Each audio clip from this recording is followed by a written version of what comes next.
The Nokia Incident, Anatomy of a Total Collapse, 2007. The mobile world had one king, and its name was Nokia.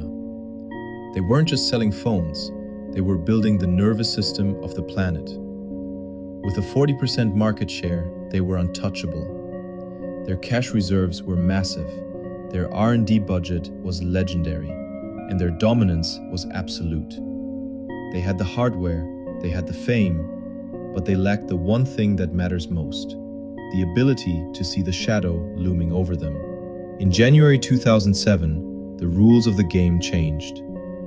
When Steve Jobs pulled the first iPhone out of his pocket, Nokia's executives didn't panic. They laughed. They called it a cool toy with poor call quality and a fragile screen. They looked at the data and saw that people loved tactile buttons. They were so blinded by their past victories that they failed to realize that the phone was no longer a communication device. It was a pocket computer. Nokia was playing checkers while the world had moved to quantum chess. The collapse didn't happen in the markets first. It happened in the boardrooms. Nokia's software, Symbian, was a nightmare of legacy code, ancient, slow, and incapable of competing with the elegance of iOS or the scale of Android. Internal politics became a virus.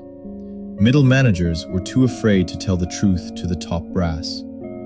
They reported progress while the ship was already half underwater. This is the danger of a monopoly.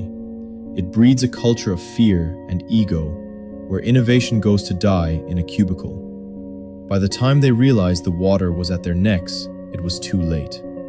In a desperate move, they abandoned their own software and jumped into the arms of Microsoft. It wasn't a partnership, it was a funeral arrangement. The Windows Phone was a dead end.